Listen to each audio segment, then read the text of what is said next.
아멘. 오늘은 이 말씀을 가지고 전심으로 라는 제목으로 함께 말씀을 나누고자 합니다.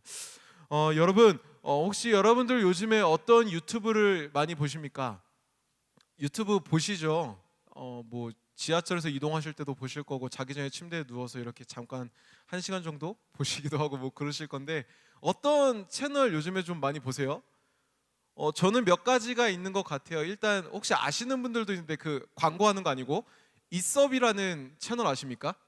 네, 웃으시는 분들 보시는군요. 네, 저는 그 채널 참 좋아합니다. 그리고 그 서울리안이라는 채널 혹시 아시는 분 있습니까? 네, 똑같이 이 두 채널이 뭐냐면 IT 기기를 이렇게 소개해주는 채널이에요. 뭐 그거 말고도 사실 뭐 많은 채널들을 보긴 하는데 제가 요즘에 좀 이렇게 꽂힌 채널이 있습니다. 그게 뭐냐면 이 사진을 하나 보여주시면 좋은데, 네, 공부왕 찐천재 홍진경 요 채널을 저는 요즘에 되게 많이 봅니다. 네, 내려주셔도 좋습니다. 네, 사실 저는 네, 사진 내려주셔도 좋아요. 네, 저는 이 공부왕 찐천재 홍진경이라는 채널을 제가 아까 얘기했었던 이제 이섭 또 서울리안 그리고 사실 하나 얘기 안 했는데 그 자이언트 팽TV를 제가 매주 봅니다. 매주 보는데 그 세 개와 더불어서 요즘에 좀 많이 보는 게 요 공부왕 찐천재 홍진경입니다. 여러분 홍진경이라는 연예인을 떠올리면 어떤 게 이렇게 딱 떠오르세요? 자, 여기서 이제 세대가 좀 나뉠 거예요. 뭐냐면 슈퍼모델 홍진경이라고 생각한다면 약간 좀 이렇게 좀 이렇게 네, 있으신 분들이고 조금 약간 지식에 있어서 순수함이 있으신 분이라고 떠올린다면 좀 요즘 요렇게 생각할 수 있는데 제가 얘기한 것처럼 사실 홍진경 씨는 그 예전에 프로그램이었던 무한도전이나 또 요즘에 나왔던 그 뭐지 유퀴즈 뭐 이런 데서 나오는 걸 알 수 있는 것처럼 좀 이렇게 지식에 있어서 순수한 모습이 좀 있으십니다. 그래서 다른 거에 대해서는 잘 모르겠지만 그런 어떤 공부에 있어서는 또 상식에 있어서는 좀 다른 분들보다 좀 순수한 면을 갖고 계세요. 그래서 저 채널에서 이렇게 컨텐츠를 보면 그런 어떤 순수함이 드러났을 때가 웃음 포인트고 좀 개그 포인트로 이렇게 컨텐츠를 살리고 있더라고요. 그런데 여러분 저는 좀 생각해 보고 싶은 게 있는데 여러분도 한번 생각해 봤으면 좋겠어요. 그런 순수함이 유튜브 콘텐츠를 통해서 드러나는데 그럼에도 불구하고 홍진경 씨가 그 콘텐츠를 계속 이어가는 이유가 뭘까요? 뭐 돈이 되니까 하시겠지라고 생각할 수도 있을 것 같아요. 근데 그 홍진경 씨가 그 저 공부왕 찐천재 홍진경이라는 채널을 만든 이유가 그 유퀴즈에서 봤는데 진짜 이유가 있더라고요. 뭐냐면은 이제 홍진경 씨가 직접 공부해서 자신의 딸한테 공부를 가르치게 하고 공부를 스스로 하게 하려고 그 어떤 근본적인 목적이 있더라고요. 그래서 홍진경 씨는 그 딸의 공부를 위해서 그 큰 목표가 있기 때문에 자기의 어떤 약점이 드러나더라도 또 자기가 그 상황 속에서 좀 민망해도 그냥 그걸 이렇게 막 집착하지 않고 그냥 이렇게 지나가요. 왜? 더 큰 목표가 있기 때문에 그 목표를 바라보고 있기 때문에. 그래서 다르게 표현하면은 이걸 어떻게 설명할 수 있냐면 홍진경 씨는요 딸의 교육에 있어서는 전심을 다하고 있었던 거예요. 그게 어떤 수단이 되었던지 간에 그 수단 속에서 내가 어떤 모습이 되었던지 간에 일단 딸을 공부시켜야 되니까 그 컨텐츠를 그렇게 이어가고 있었던 거죠. 여러분 근데 이 홍진경 씨의 모습이 이 공부왕 찐천재에 나오는 홍진경 씨의 모습이 지금 이 시대를 살아가고 있는 우리 그리스도인들에게도 꽤나 큰 파장을 줄 수 있을 거라고 저는 봤습니다. 그게 뭐냐면 정말 중요한 것을 위해서 정말 중요한 것을 향해서는 자신의 그 모든 것을 쏟아야 된다는 거죠. 설령 그 과정이 누군가가 봤을 때는 야 저거 꼭 해야 돼? 라고 생각할 수 있고 또 어떤 기준에서 판단했을 때는 굉장히 비효율적이라고 여겨질 수 있지만 하지만 그럼에도 우리 그리스도인들은 바라봐야 할 그 어떤 중요한 것이 있고 그것을 향해서 그 홍진경 씨의 태도처럼 묵묵히 나아가야 될 모습이 우리 안에 필요하다는 겁니다. 그래서 오늘 함께 말씀을 통해서 우리 안에 무엇이 중요한 것인가, 그래서 우리는 무엇에 온 마음을 쏟아야 되는 것인가, 이 시간 말씀을 통해서 함께 나눠보고자 합니다. 먼저 오늘 함께 읽은 본문이었던 12절부터 15절까지의 말씀을 우리가 같이 한 목소리로 읽어보도록 하겠습니다. 12절부터 15절까지 함께 읽겠습니다. 어떤 사람이 다윗 왕에게 아뢰어 이르되 여호와께서 하나님의 궤로 말미암아 오베데돔의 집과 그의 모든 소유에 복을 주셨다 한지라. 다윗이 가서 하나님의 궤를 기쁨으로 메고 오베데돔의 집에서 다윗성으로 올라갈새 여호와의 궤를 맨 사람들이 6걸음을 가매 다윗이 소와 살찐 송아지로 제사를 드리고 다윗이 여호와 앞에서 힘을 다하여 춤을 추는데 그때 다윗이 배 에봇을 입었더라. 다윗과 온 이스라엘 족속이 즐거이 환호하며 나팔을 불고 여호와의 궤를 메어 오니라. 아멘. 여러분, 오늘 말씀은 우리가 굉장히 잘 알고 있는 말씀입니다. 그리고 우리가 굉장히 익숙하게 생각하고 있는 말씀입니다. 뭐냐면 다윗 얘기죠.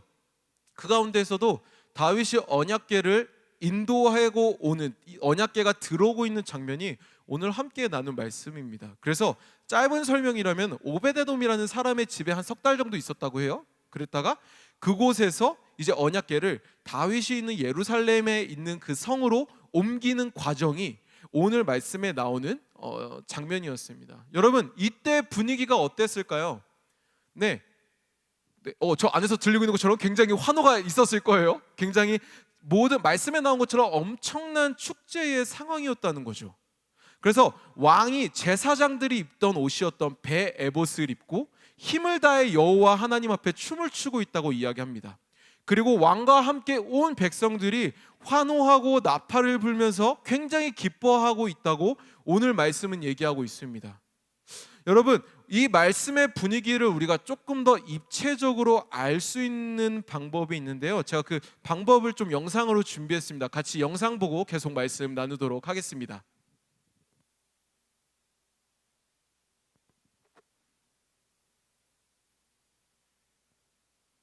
장에서까지 때와 장소는 서로 달랐지만 승리의 감동은 한결같았습니다.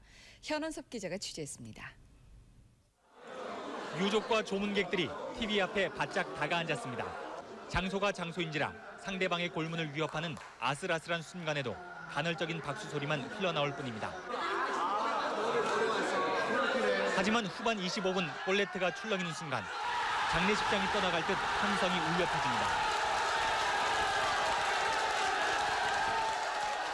교회도 경건했던 평소 모습을 찾아보기 힘들었습니다.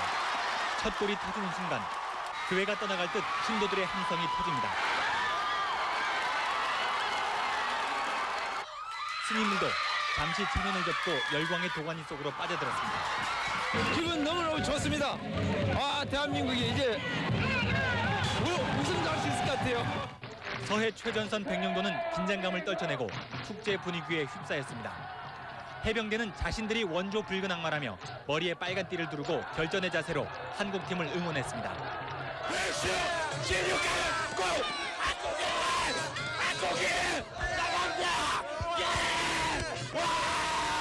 한 아파트의 진입로에는 거대한 스크린이 내걸렸습니다.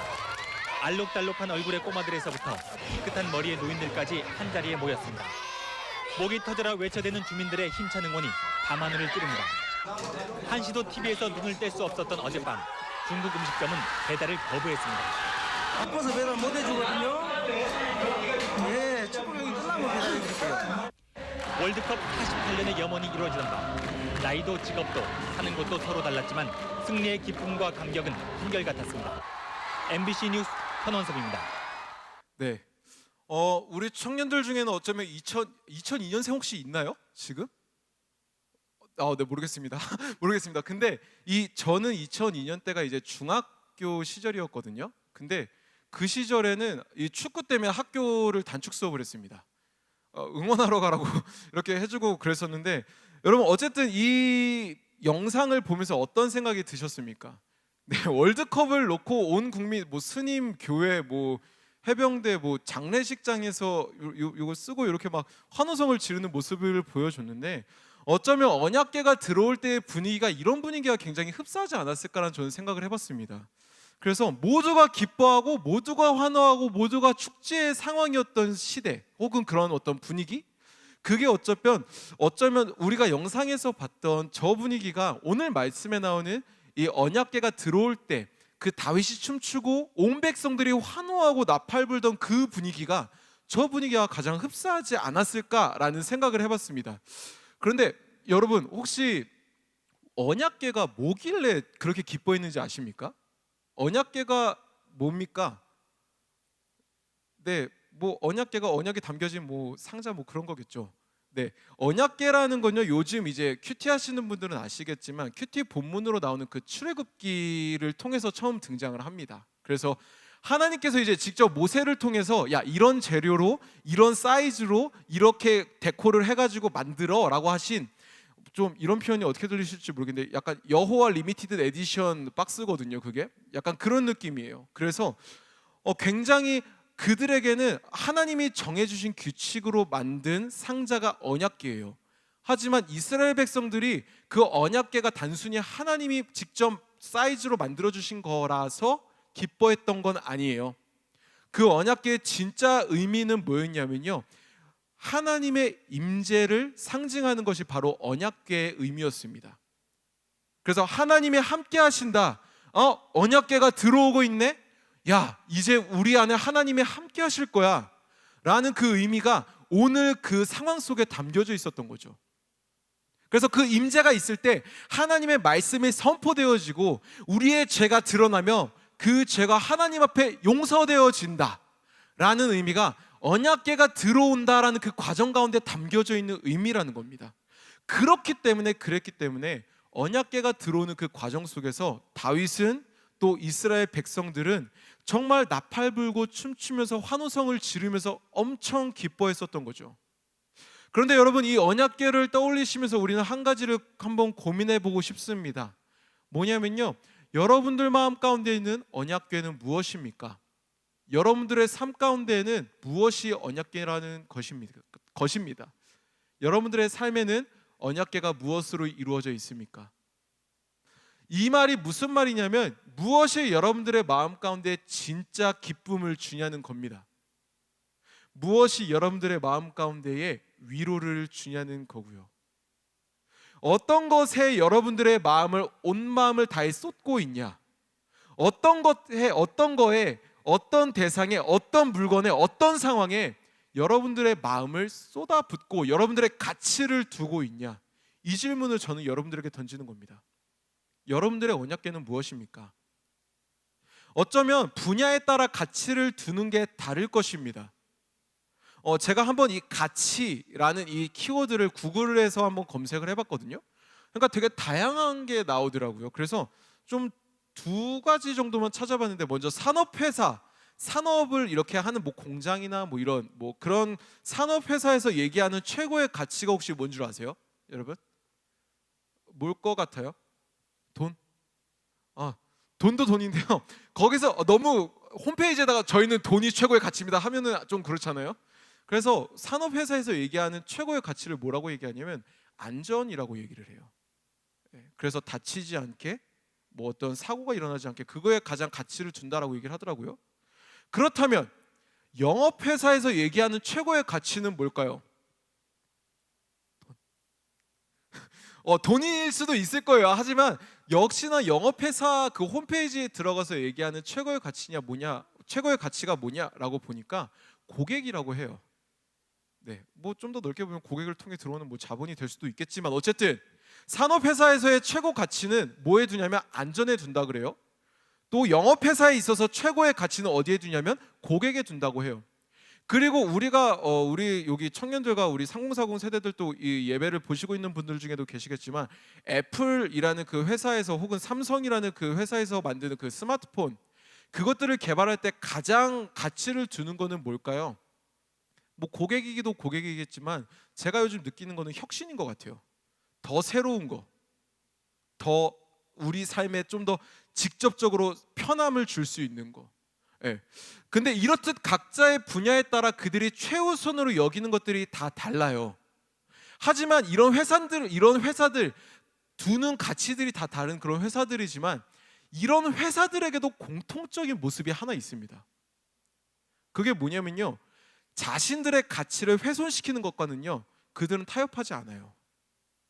자기들의 가치를 훼손시키는 것들, 그런 것들과는 회사들은 철저하게 거리를 두고 분석해서 멀리합니다. 왜 그럴까요? 당연한 거죠. 가치가 흔들리는 순간 그 회사의 정체성도 흔들리기 때문입니다.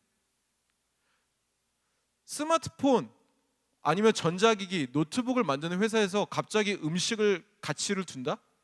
그러지 않죠. 왜요? 전자기기를 향한 그 가치가 훼손되기 때문에. 그래서 오히려 가치를 지킬 수 있고 발전시킬 수 있는 방법을 회사들은 오히려 더 찾고 자기들의 가치를 더 강화, 보존시키는 모습들을 우리는 쉽게 찾아볼 수 있습니다. 여러분, 그렇다면 저는 여러분들에게 한번 생각해 보라고 얘기하고 싶어요. 그리스도인들에게 있어서 가장 최고의 가치는 무엇입니까? 우리 그리스도인들이에요. 우리 모여있는 우리들 그리스도인들이에요. 여러분들, 그리스도인들에게 있어서 최고 가치가 뭡니까? 그리스도인이라는 그 정체성, 그 가치를 유지시켜주고 강화시켜주고 보존시켜주는 가장 중요한 게 뭡니까? 하나님의 하나님 되심이죠. 돈의 하나님 되심이 아니라, 노력의 하나님 되심이 아니라, 경험의 하나님 되심이 아니라, 상처의 하나님 되심이 아니라 하나님의 하나님 되심. 이게 그리스도인들에게 있어서 가장 중요한 가치 아닙니까?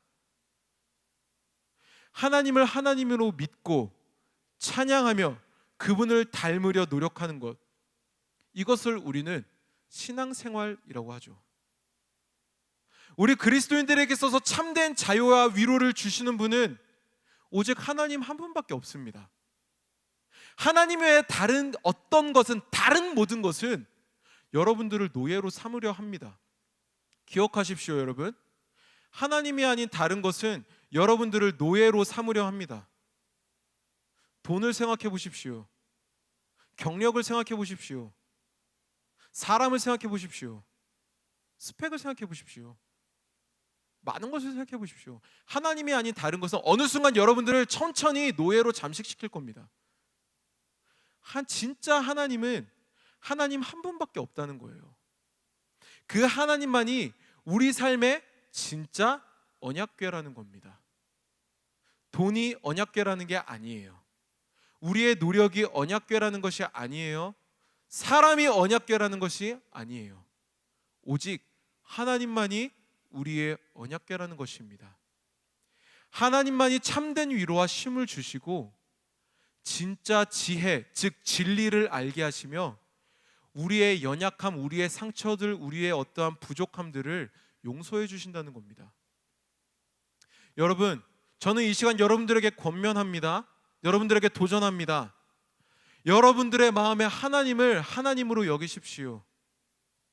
모든 것의 왕이 되시는, 그 모든 것을 다스리시는 하나님을 여러분들의 하나님으로 여기십시오. 지금 우리가 사는 시대 속에선 참 어려운 선택이고 참 어려운 삶의 걸음일 수 있습니다. 왜일까요? 다른 게 더 효율적으로 보이기 때문이죠. 다른 게 더 효과적으로 느껴지기 때문이죠. 하지만 성경은 오늘 우리에게 이사야서를 통해서 분명히 말씀하고 있습니다. 이사야서 41장 10절의 말씀을 제가 읽어드리겠습니다. 두려워하지 말라. 내가 너와 함께함이라. 놀라지 말라. 나는 내 하나님이 됨이라. 내가 너를 굳세게 하리라. 참으로 너를 도와주리라. 참으로 나의 의로운 오른손으로 너를 붙들리라. 아멘. 모든 것의 왕이신 하나님을 여러분들의 삶의 언약궤로 모실 때 여러분들의 삶 속에 참된 위로와 기쁨과 소망이 넘쳐날 겁니다. 이러한 변화의 시작이, 이러한 믿음의 한 걸음이, 이러한 어떤 믿음의 강화가, 믿음의 보존이 여러분들의 삶 속에 이 예배, 이 시간으로부터 시작되기를 주님의 이름으로 축복합니다. 아멘.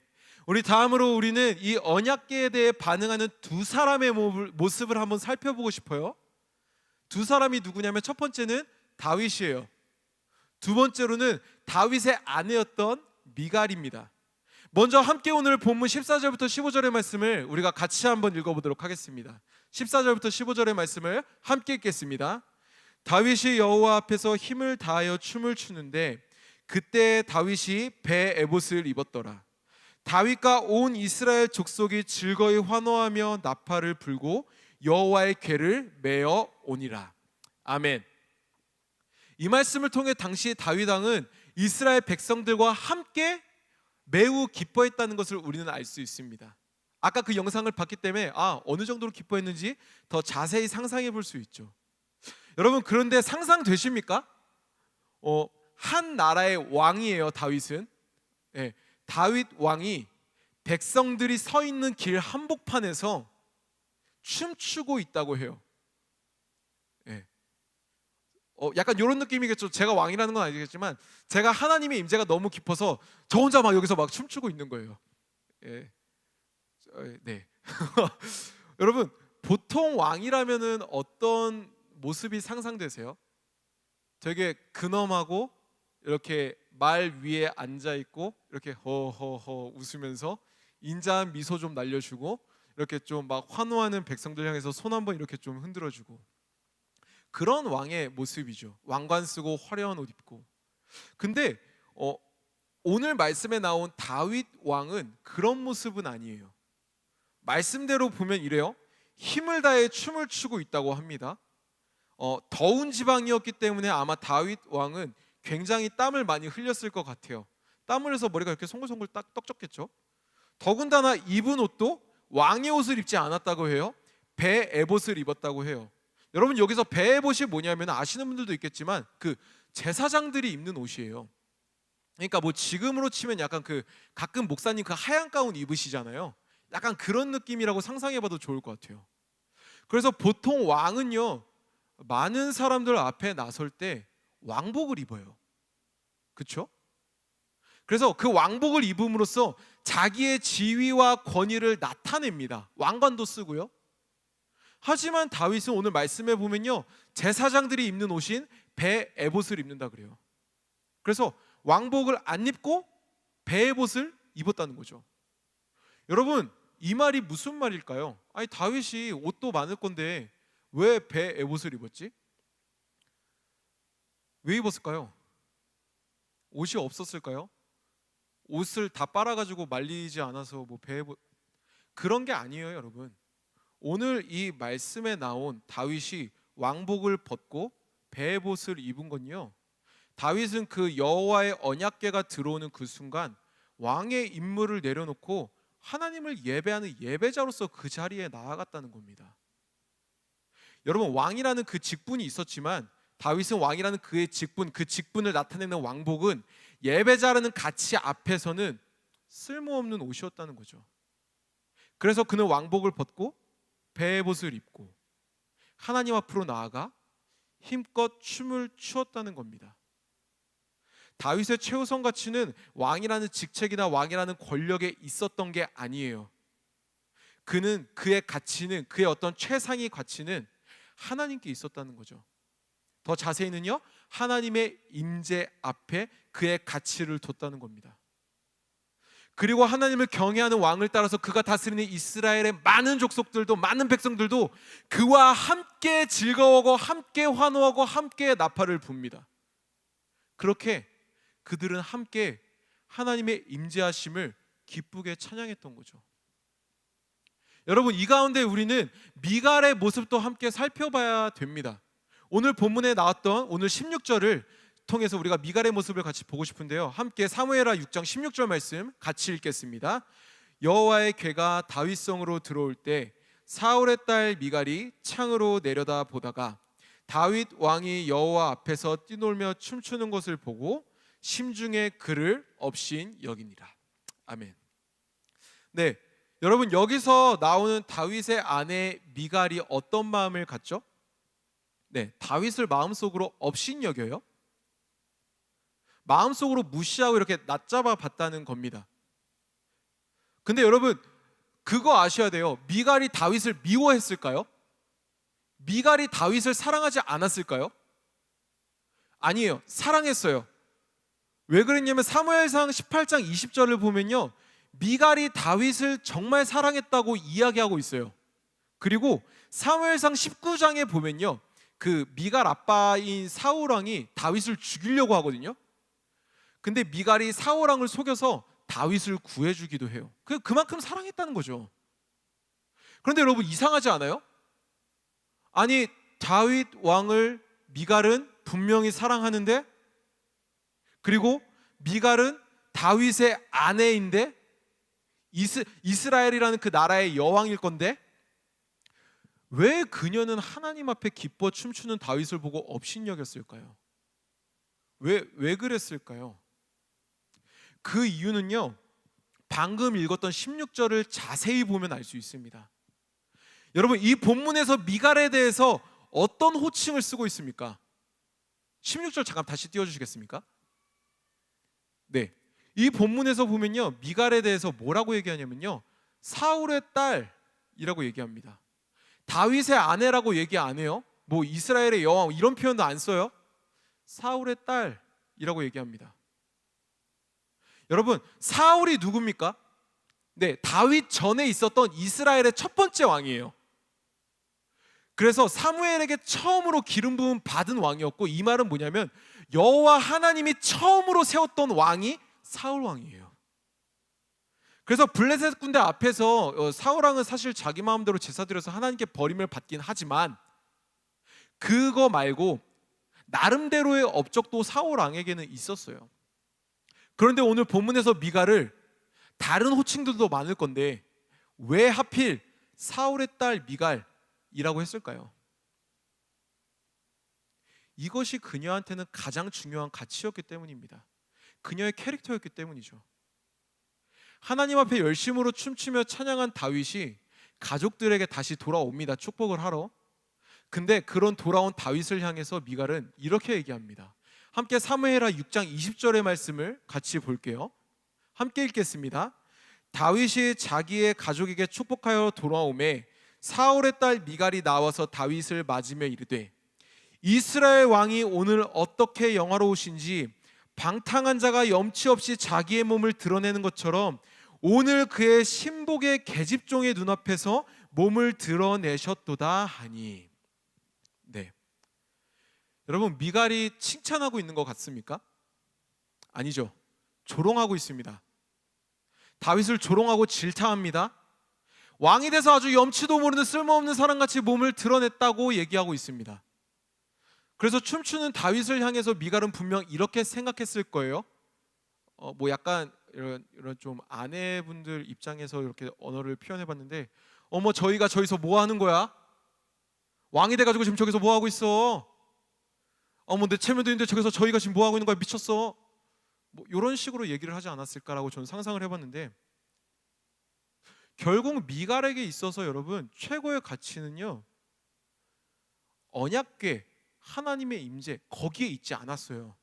오늘 본문에서 나왔던 것처럼 사울의 딸이라는 그 타이틀, 거기서 오는 명예와 만족, 인정, 그거에 그녀는 가치를 두고 있었던 거죠. 다른 표현으로 해볼까요? 그 사울의 딸이라는 그 타이틀이 그녀에게는 언약궤였던 거죠. 다윗이 하나님의 임재 앞에 기쁨으로 춤을 출 때 미갈은 그 임재에 대한 반응을 거부합니다. 장소로 생각해 볼까요? 미갈은 다윗을 내려다봅니다. 이게 무슨 말일까요? 다윗이 있던 장소와는 구별되어 있었다는 거예요. 창문을 통해서 내려다보고 있었다고요. 저 멀리서. 만약에 미갈이 다윗과 같은 마음을 품고 있었다면 어떻게 했을까요? 똑같이 나갔겠죠. 똑같이 찬양했겠죠. 아니면은 백성들과 함께 나눌 음식을 준비했겠죠. 우리 백성들과 함께 이 예배가 끝나고 나서 같이 이걸 나눠 먹어야지. 떡을 같이 나눠야지. 혹은 소고를 들고 같이 찬양해야지. 하지만 미갈은 어떻습니까? 그렇지 않아요. 멀리서 다윗을 내려다봅니다. 내려다본다는 게 단순히 위치적인 의미만을 담고 있지 않습니다. 그 마음 가운데에는, 그녀의 기준에는 이미 그렇게 잡혀져 있었다는 겁니다. 언약궤를 내려다보고 그 언약궤 앞에서 춤추고 있는 다윗을 내려다보고, 그게 바로 사울의 딸 미갈의 모습이었던 겁니다. 여러분, 이런 미갈의 모습이 우리에게 의미하는 건 뭡니까? 제가 여러분들에게 아까 전에 던졌던 그 질문과 똑같은 질문입니다. 여러분들의 언약궤는 무엇입니까? 여러분들의 삶의 언약궤는 무엇입니까? 여러분들은 무엇을 전심으로 찬양하고 있으시고 무엇을 전심으로 예배하고 있으시며 무엇을 전심으로 의지하고 있냐는 겁니다. 여러분들의 언약궤는 무엇입니까? 여러분, 어쩌면 이런 다윗을 향한 미갈의 반응은요, 이런 다윗을 향한 미갈의 반응, 조롱하고 내려다보고 업신여기고, 이런 반응은요, 세상을 살아가는 우리에게도 동일하게 나타나는 게 아닌가 생각됩니다. 야, 너 그렇게 하나님을 찬양하는 게 지금 맞아? 야, 네 상황을 봐. 야, 네가 지금 그렇게 예배하는 거 맞아? 너 지금 찬양할 때야? 너 지금 묵상할 때야? 너 지금 기도할 때야? 야, 시간, 너 그거 맞아? 이런 질문을 던져지는 삶이 우리 삶 가운데 너무나 많은 상황으로 다가오고 있는 게 아닌가 생각됩니다. 근데 여러분, 이게 제가 얘기했던 이런 상황이 누군가가 나한테 얘기하는 게 아니라 사실은 우리 마음 가운데서 더 많이 올라오지 않습니까? 잠깐, 내가 지금 이런 상황인데 하나님을 예배하는 게 맞나? 내가 지금 그걸 해야 되는데 하나님을 찬양하는 게 맞나? 내가 여기 시간을 투자하는 게 맞나? 내가 지금 찬양이나 뭐 예배 아니면 뭐 기도나 말씀 묵상할 시간에 취업 준비를 하는 게 더 하나님께 영광 돌릴 수 있는 방법이 아닐까? 아니면 지금 내가 찬양하고 예배하는 것보다 시험 준비하고 과제를 더 열심히 준비해서 나중에 더 마음을 다해서 예배하는 게 맞지 않나? 이게 무슨 말입니까? 결국 우리 안에 있는 수많은 약함이 하나님이 아닌 다른 것을 언약궤로 만들려고 꾸준히 노력하고 있다는 겁니다. 결국 우리 스스로를 하나님께 멀어지게 해서 계속해서 불안하게 낙심되게 만든다는 거죠. 뭐가요? 우리 안에 있는 연약함과 불안함들이요. 여러분, 분명한 것은요, 분명한 것은 우리의 연약함이 맞습니다. 회피하지 마십시오.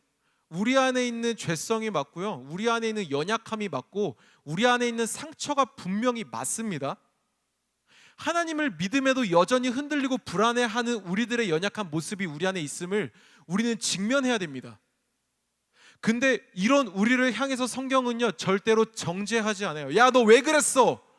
너 하나님 예배하는 사람이잖아. 너 어떻게 그럴 수가 있냐? 야, 네가 베드로랑 다를 게 뭐야? 성경은 이렇게 얘기하지 않아요. 오늘 시편 기자를 통해서 성경은 우리에게 이렇게 말씀하십니다. 시편 42편 5편의 5절에 보면 이렇게 얘기합니다. 내 영혼아, 내가 어찌하여 낙심하며 어찌하여 내 속에서 불안해하는가? 너는 하나님께 소망을 두라. 그가 나타나 도우심으로 말미암아 내가 여전히 찬송하리로다. 우리는 오직 하나님 한 분에게만 소망을 둬야 한다는 겁니다. 그걸 오늘 이 시간 여러분들에게, 우리에게 하나님께서는 시편 기자를 들어 사용하셔서 말씀하신다는 겁니다. 불안해하는, 그래서 두려워하는 우리가 해야 될 것이 무엇입니까? 실질적으로 우리가 삶 속에서 불안해하고 있는데, 여전히 두려워하고 있는데, 그런 우리가 해야 될 게 뭡니까? 하나님께 소망을 두는 겁니다. 그때 하나님께서는 우리 가운데 나타나셔서, 아니요, 우리 가운데 그 모습을 보게 하셔서 우리의 삶을 이끌어 가신다는 겁니다. 도움을 받게 된 우리는, 인도함을 받게 된 우리는 우리의 소망 되시는 하나님 앞에 전심으로 찬양하는 삶을 올려드려야 된다는 겁니다. 다르게 표현할까요? 세상 속에서 각자에게 맡겨진 그 삶의 자리 가운데에서 거룩한 성도로서의 삶을 살아내야 된다는 겁니다. 여러분, 이제 설교를 마무리하려고 합니다. 앞서 얘기했던 것처럼 이곳 가운데 나와 있는 우리는, 또 영상을 통해 예배하고 있는 우리는 하나님을 믿는 그리스도인입니다. 하나님을 믿는다는 것은요, 단순히 교회에 나온다는 것만을 의미하지 않습니다. 내가 어렸을 때부터 교회에 다녔으니까 나는 그리스도인이야가 아닙니다. 그리스도인이라는 건요, 하나님께 가치를 두는 사람을 그리스도인으로 말합니다. 가치도 적당히 두는 가치를 얘기하지 않아요. 온 마음을 드리는 것을 그리스도인이라고 얘기합니다. 하나님을 믿는 게 불안해서 다른 것에 가치를 두고 계시진 않습니까? 아니면 어렸을 때부터, 태어났을 때부터 너무나 익숙하게 교회를 다녀서 하나님이 아닌 다른 것에 적당히 가치를 또 두고 있지 않습니까? 여러분, 미갈이 되지 마십시오. 여러분, 절대로 미갈의 삶을 살지 마십시오. 하나님이 아닌 다른 것에 여러분들의 가치를 두지 마십시오. 이 시대에 여러분, 이 시대의 다윗이 되십시오. 미갈의 삶을 바라보지 마시고 미갈의 삶을 따라가지 마시고 여러분들의 삶의 자리 가운데에서 다윗의 삶을 살아내십시오. 낙심되는 상황 속에서, 불안한 상황 속에서 하나님께 소망을 두는 이 시대의 다윗이 여러분들 되십시오. 그럴 때 하나님께서는 여러분들에게 나타나 도와주심으로 말미암아 여러분들의 삶의 자리 가운데 함께 하시는 하나님을 바라보게 하심으로 말미암아 그 삶 속에서 성도의 삶을 살아내게 하실 겁니다. 왜요? 하나님께서 우리를 인도하고 계시기 때문에. 여러분 기억하십시오. 그리고 여러분들 삶으로 실천해 내십시오. 세상이라는 가치를, 자신의 경험이라는 그 가치를, 사람들의 인정이라는 가치를, 그런 가치로 만들어진 언약궤를 여러분들 믿음으로 부수십시오. 여러분들 믿음으로 그 가치로 만든 언약궤를 부수시고 하나님이라는 그 언약궤 앞으로 여러분들 나오십시오. 그래서 그 언약궤 앞에서 기뻐 춤추시고 기뻐 찬양하시고 여러분들의 마음을 올려놓으시고 그 하나님을 믿고 따라가십시오. 그것이 참된 소망이고 그것이 참된 진리이며 그것이 참된 그리스도인의 삶입니다. 각자의 삶의 자리에서, 예배의 자리에서 더욱 하나님을 향해 기쁨으로 나아가는 여러분들 한 사람 한 사람이 되기를, 그 삶의 자리 가운데에서 미갈의 삶을 살아내는 것이 아니라 거룩한 다윗의 삶을 살아내는 여러분들이 삶이 되시기를 주님의 이름으로 축복합니다. 여러분, 이 시간 우리가 함께 말씀을 기억하시면서 같이 마음을 다해 하나님 앞에 기도하며 나아가기를 원합니다. 여러분, 이 시간 우리가 조금은 힘들 수 있지만 우리의 믿음을 주께 맡겨드리기를 원합니다. 그래서 이 시간 기도할 때 이렇게 기도하십시오. 하나님, 우리 마음 가운데 찾아주시옵소서. 아니, 이미 내 마음속에 계신 주님을 내가 보게 하여 주시옵소서. 여전히 내 마음 가운데 연약함이 남아있고 여전히 내 마음 가운데 죄성이 남아있고 여전히 내 마음 가운데는 상처가 남아있지만 내가 그것을 바라보는 것이 아니라, 내가 그것을 내 삶의 언약궤로 여기는 것이 아니라 지금 내 삶 가운데 이미 왕으로 오신, 왕으로 계신 그 하나님을 내가 바라보게 하여 달라고 이 시간 하나님 앞에 우리의 믿음을 맡겨드리시면서 같이 소리를 높여서 기도하며 나아가도록 하겠습니다. 기도하시겠습니다. 아버지 하나님, 감사합니다. 이 시간 하나님의 말씀을 통해서 우리가 하나님을 다시 바라보게 해주심에 감사합니다. 우리가 다시금 하나님을 바라보게 해주심에 감사합니다. 주님이 우리의 왕이십니다. 나의 상처가, 나의 연약함이, 나의 두려움이, 나의 어떠한 상처와 걱정들이 내 삶의 왕이 되는 것이 아니라 온전히 하나님 한 분만이 우리의 왕이 되심을 고백합니다. 주님, 오셔서 우리의 시선을 붙들어 주시옵소서. 우리의 마음을 주님 붙들어 주시옵소서. 그래서 온전히 우리가 하나님을 바라보며 나아가는 우리가 되기를 소망하오니 주님, 오셔서 우리 한 사람 한 사람들의 마음을 이끌어 주시옵소서. 주님, 여전히 우리가 상처가 있습니다. 여전히 두려움이 있습니다. 여전히 연약함이 있습니다. 그래서 그 상처를 치유하려고 하나님이 아닌 것을, 아닌 다른 것을 끌어올 때가 있습니다. 우리 안에 여전히 두려움이 있어서 그 두려움을 치유하고 싶어서 하나님이 아닌 다른 것을 끌어올 때가 있습니다. 하나님, 그것이 우상이라는 것을, 그것이 우리의 죄된 모습이라는 것을 이 시간 고백하며 나아갑니다. 하나님, 우리를 불쌍히 여겨 주시옵소서. 주님, 우리의 믿음을 하나님께 맡겨드리며 나아갑니다. 주님, 우리 한 사람 한 사람 마음 가운데 찾아와 주시옵소서. 이들의 연약함 가운데 찾아가 주시옵소서. 이들의 상처 가운데 좀 찾아가 주시옵소서. 이들의 마음 가운데 찾아가 주시옵소서. 그래서 우리의 삶이 비가의 삶이 되는 것이 아니라 다윗의 삶으로 또 살아가는 우리가 되기를 소망합니다. 주님, 오시옵소서. 주님, 찾아가 주시옵소서. 우리는 알지 못하지만 하나님께서는 아시는 그 마음 가운데 찾아가 주시므로 말미암아 하나님 안에서 기뻐 자유하며 예배하는 우리가 되게 하여 주시옵소서. 온전히 하나님이 우리의 왕이십니다. 온전히 하나님이 우리의 통치자가 되십니다. 온전히 하나님이 우리의 주인이 되십니다. 온전히 하나님이 우리의 원약자가 되십니다. 주님, 오셔서 우리의 삶을 다스려 주시옵소서. 오셔서 우리의 마음을 붙들어 주시옵소서. 온전히 우리가 하나님을 찾으며 나아갑니다. 주님, 오셔서 우리와 함께하서 우리의 그 모든 마음을, 모든 믿음을 하나님께 맡겨드릴 수 있게 하여 주시옵소서. 이미 우리와 함께하고 계시는, 이미 우리 삶 가운데 왕으로 계시는 그 하나님 우리가 바라보고 계십니다. 이미 왕으로 입지하고 계시는, 이미 통치자로 함께하고 계시는 그 하나님을 우리가 바라보며 나아갑니다. 주님, 오셔서 역사하사 우리의 시선을 하나님 앞으로 이끌어 주시옵소서. 우리의 언약궤가 하나님임을, 우리의 소망이 하나님임을, 우리의 믿음과 하나님임을 같이 고백하며 나아가오니 주님, 오셔서 우리의 마음을 붙들어 주시고 인도하여 주시옵소서. 여러분, 이 시간 우리가 함께 믿음으로 다시 한번 같이 기도하며 나아가기를 원합니다. 그래서 기도할 때 우리가 하나님 앞에 믿음으로 선포하며 나아갑시다. 하나님만이 우리의 왕이십니다. 나의 문제가 왕이 되지 않습니다. 나의 상황이 왕이 되지 않습니다. 나의 경험과 노력이 왕이 되지 않으며 세상의 자본이 왕이 되지 아니하고 세상의 효율성이 왕이 되지 않으며 우리를 지으신, 우리를 죄에서 건지신, 지금도 우리와 함께 하시는, 변하지 않으시는 주님만이 우리의 왕이심을 선포하오니 주님, 우리의 고백을 받아주시옵소서. 하나님만이 우리의 왕이십니다. 하나님만이 우리의 생명이십니다라고 우리 함께 믿음을 다해서 하나님이심을 고백하며 나아가도록 하겠습니다. 기도하시겠습니다. 주님, 그렇습니다. 주님이 우리의 왕이십니다. 주님만이 우리의 통치자가 되십니다.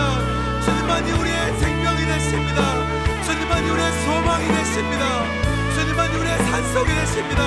여전히 우리 삶 가운데에는 문제가 남아있지만, 여전히 우리 삶 가운데는 아픔이 남아있지만, 그 삶 가운데 하나님이 우리의 왕이심을, 그 삶 가운데 하나님이 우리의 통치자이심을 우리가 고백하며 나아갑니다. 주님, 우리의 고백을 받아 주시옵소서. 우리의 삶의 자리에서의 고백을 받아 주시옵소서. 우리의 삶의 고백을 주님 기뻐 받아 주시옵소서. 하나님만이 우리의 통치자가 되십니다. 여전히 내 삶 가운데 두려움이 남아있고, 여전히 내 삶 가운데 상처가 남아있고, 여전히 내 삶 가운데 나의 기준들이 살아 숨쉬고 있지만, 그럼에도 불구하고 포기하지 않으시는, 그럼에도 불구하고 우리와 함께 하시는 그 하나님이 우리의 왕이심을, 나의 왕이심을 고백하며 나아갑니다. 주님, 우리의 고백을 받아 주시옵소서. 우리의 고백을 받아 주시옵소서. 하나님이 우리의 통치자이십니다. 우리의 왕이십니다. 우리의 반석이십니다. 우리의 생명이십니다. 우리의 목자시며 우리의 산성이 되십니다. 주님 오셔서 우리의 마음 가운데 함께하사 우리의 마음의 고백을, 우리의 믿음의 고백을 주님 받아 주시옵소서. 인도하여 주시옵소서. 목마른 나의 영혼 주를 부르니 나의 맘 만져 주소서. 주님만을 원합니다. 더 원합니다. 한 번 더 같이 믿음을 다해서 고백하며 나아가기를 원합니다. 목마른 나의 영혼 주를 부르니 나의 맘 만져 주소서. 주님만을 원합니다.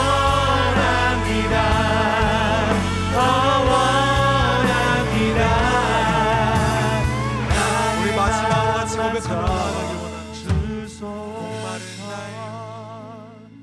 목마른 나의 영혼 주를 부르니 나의 맘 만져 주소서. 주님만을 원합니다. 더 원합니다.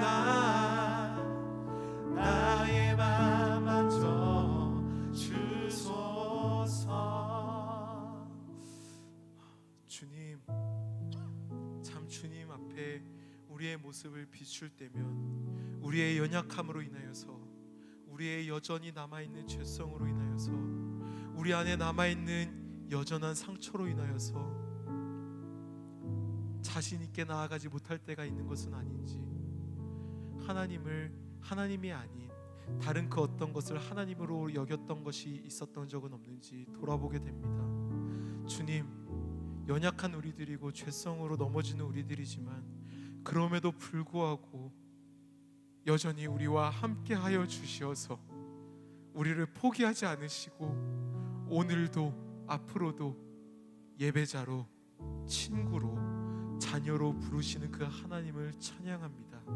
하나님, 우리의 삶이 참으로 치열하고 참으로 힘이 들지만 그 삶 속에서도 우리가 함께 하시는 하나님을 힘입어서 그 하나님을 바라봄으로 말미암아, 그 하나님 앞에 우리의 모든 가치를 둠으로 말미암아 우리가 성도로서의 삶을, 그리스도인으로서의 그 삶을 살아내기를 소망합니다. 주님, 우리가 하나님을 힘입어서 세상의 언약궤를 떠나게 하시고 온전히 하나님의 언약궤 앞으로 나아가 기쁨으로 찬양하며 예배하며 하나님 앞에서 자유해지는 우리가 될 수 있도록 주님 인도하여 주시옵소서. 주님, 이 시간 우리가 하나님 앞에 또 헌금을 하였습니다. 주님, 이 행위가, 하나님 앞에 물질을 드리는 이 행위가 돈이 우리의 왕이 아님을, 자본이 우리의 통치자가 아니며 그 모든 것의 만물의 주관자가 되시는 하나님만이 우리의 왕이심을 우리가 행위로 고백합니다. 주님, 우리의 예물을 받아주시고 이 예물로 말미암아 주님 홀로 높임 받아 주시옵소서. 함께 해주실 것을 믿으며 거룩하신 예수 그리스도의 이름으로 기도드렸습니다. 아멘. 이 시간 함께 주님이 가르쳐 주신 주기도문으로 예배 마치도록 하겠습니다. 함께 고백하겠습니다. 하늘에 계신 우리 아버지, 아버지의 이름을 거룩하게 하시며 아버지의 나라가 오게 하시며 아버지의 뜻이 하늘에서와 같이 땅에서도 이루어지게 하소서. 오늘 우리에게 일용할 양식을 주시고 우리가 우리에게 잘못한 사람을 용서하여 준 것 같이 우리 죄를 용서하여 주시고 우리를 시험에 빠지지 않게 하시고 악에서 구하소서. 나라와 권능과 영광이 영원히 아버지의 것입니다. 아멘.